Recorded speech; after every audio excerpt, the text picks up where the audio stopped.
Buenas, mi nombre es Catherine Cuao, estudiante de sexto semestre de Administración Pública Territorial, Universidad del Magdalena. El tema a tratar hoy es contratación estatal en Colombia. En Colombia tenemos distintos tipos de servidores públicos. Los empleados públicos se agrupan en un diverso grupo de labores realizadas por profesionales de distintas índoles, con la finalidad de cumplir un servicio a la sociedad. Es decir, son aquellos que, como la palabra lo dice, sirven, por eso son servidores públicos, sirven contratados al Estado, por eso son servidores públicos. Y lo hacen recibiendo un salario del Estado. Quiere esto decir que sirven a la comunidad, el Estado les paga y no deben recibir, se supone que no deben recibir dádivas o dineros privados, porque por eso el Estado los contrata para que sean servidores públicos. Esto según la Ley 123 de la Constitución de 1991. Dentro de los servidores públicos, de los tipos de servidores públicos, vamos a encontrar que hay dos modalidades, que son los empleados públicos y los trabajadores oficiales.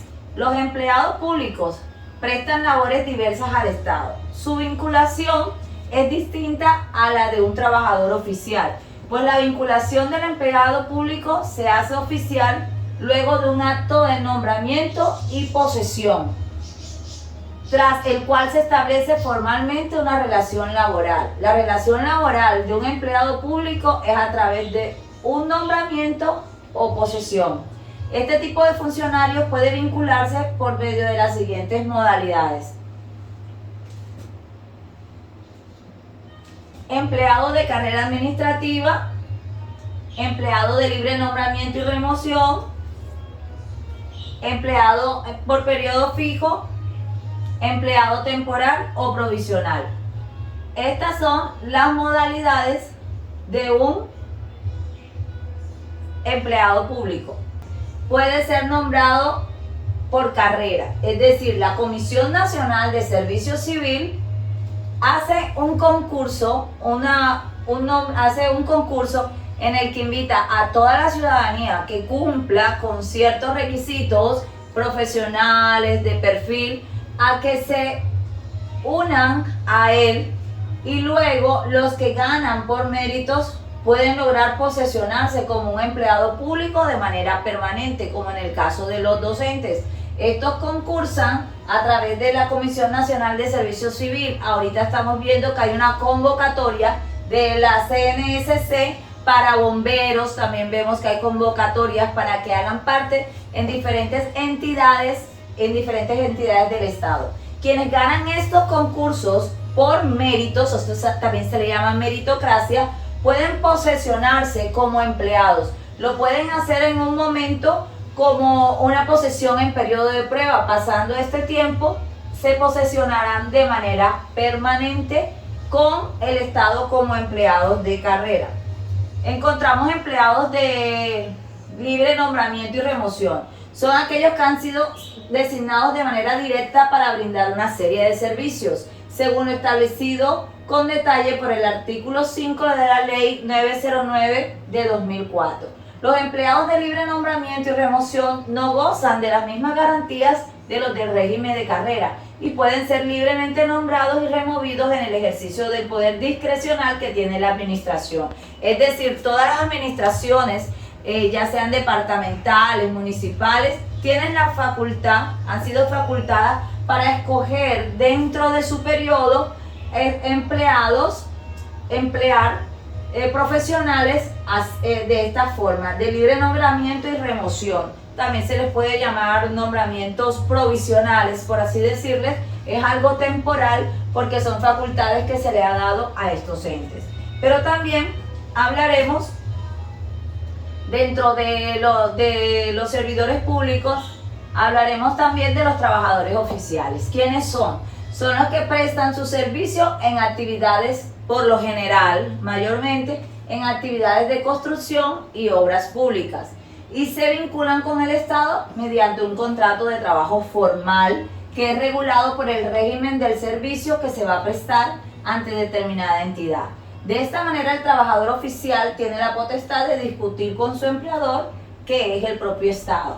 Los trabajadores oficiales, que siempre son por lo general, para el área de la construcción y de obras públicas, se vinculan mediante un contrato de trabajo muy parecido, podemos hablar de un contrato de trabajo como la empresa privada. Por eso tiene esta potestad de mirar cuáles son las normas o cláusulas del contrato y escoger si lo toma o no. Esto en cuanto a los trabajadores oficiales. Dentro de los trabajadores oficiales también podemos ver que dentro de las mismas empresas hay trabajadores como personal de aseo, entre otros, que trabaja a través de este tipo de contrato laboral. Seguimos. Tipos de contratación estatal. Estos servidores públicos de los que hemos hablado, trabajadores oficiales o en general funcionarios públicos, se contratan a través de este tipo. En Colombia tenemos 5 modos o formas de contratación. Tenemos la licitación pública, la selección abreviada, concursos de mérito, contratación directa y mínima cuantía. Ahorita les hablaba del concurso de méritos a través de la Comisión Nacional de Servicio Civil, haciendo una convocatoria a concursar, y quienes ganen por mérito tendrán la oportunidad de ser trabajadores permanentes del Estado. Cuando hablamos de licitación pública, la licitación pública hablamos cuando es de mayor cuantía. Cuando son contratos de mayor cuantía, sí o sí se debe hacer una licitación pública. Es decir, las empresas presentan sus proyectos, sus planes de trabajo, y a través de la licitación pública, es algo que es conocido en las páginas oficiales, se escoge la empresa que mejor propuesta tiene. También tenemos la selección abreviada, es otro modo de contratación. La selección abreviada es un contrato bajo mínima cuantía. También otros contratos como la compra de bienes para seguridad del país, UNP, esto es para la protección de personas amenazadas. Si se van a comprar bienes como bienes inmuebles, carros y todo lo que tiene que ver con la seguridad del país o de personas amenazadas, este tipo de contrato se hace a través de una selección abreviada. Pero tenemos otros modelos de contratación. Es la contratación directa, de la que también mencionaba ahorita, es cuando el administrador, el ente territorial, tiene la facultad de contratar directamente a alguien. También se puede hacer para eventos donde solamente hay una empresa que presta el servicio, se puede hacer la contratación directa. También se puede hacer contratación directa cuando estamos hablando de solicitud de créditos bancarios. La entidad puede mirar cuál es el crédito o cuál es la entidad financiera que está prestando una mejor propuesta para la entidad territorial, y la puede escoger. También sucede algo en Colombia. La ley permite que en casos fortuitos, cualquiera que sea, por fenómenos naturales o cualquier otro, como por ejemplo el COVID-19, también da la facultad a los entes territoriales, a sus mandatarios o administradores, hacer contrataciones directas. Otro tipo de contratación es la de mínima cuantía. La contratación de mínima cuantía es el equivalente al 10% de lo que el municipio recibe. Cuando son estos contratos de mínima cuantía, que son menor del 10%, estamos hablando de valores pequeños, entonces los contratos no se pueden hacer no se deben hacer de manera directa, ni de las otras maneras como estuve hablando, sino bajo esta modalidad, porque hay que tener en cuenta el presupuesto de la entidad pública.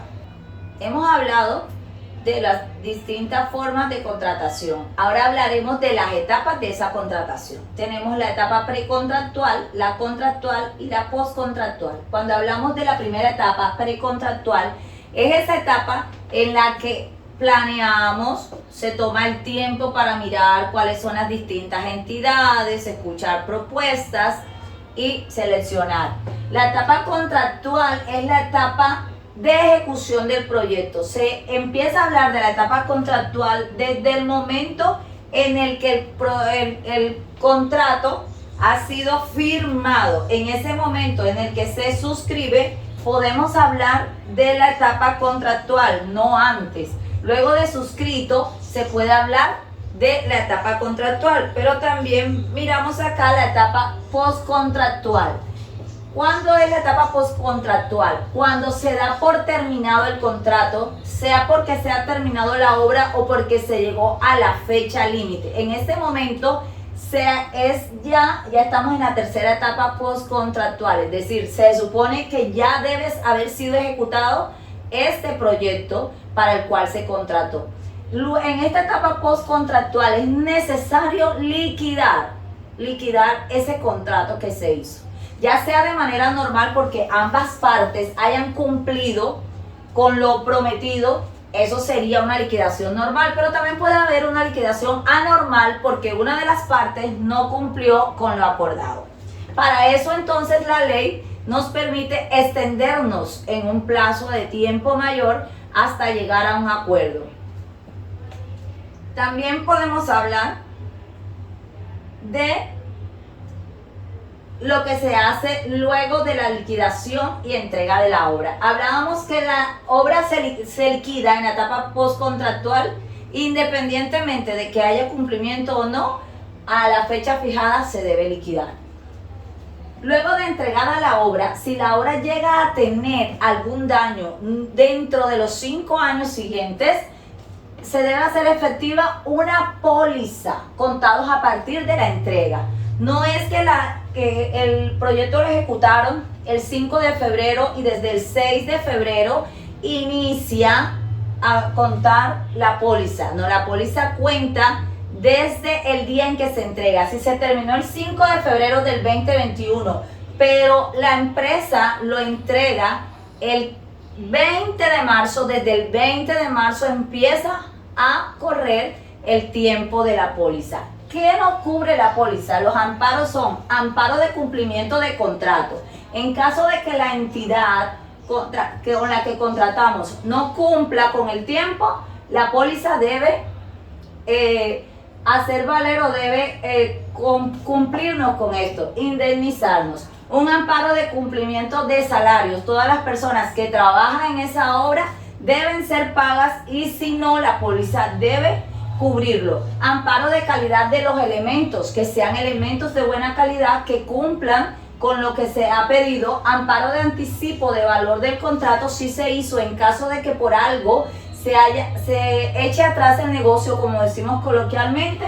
El amparo de anticipo va a cubrir el anticipo que se hizo. La póliza de estabilidad de la obra y amparo por pago de perjuicios a terceras personas. Si llegase a ocurrir que una persona por algún descuido en la obra llegase a tener un accidente, terceras personas que no tienen que ver, no son ninguna de las dos de las entidades que contrataron, un ciudadano por ejemplo, la empresa con su póliza debe cubrir ese amparo. Agradezco su atención prestada.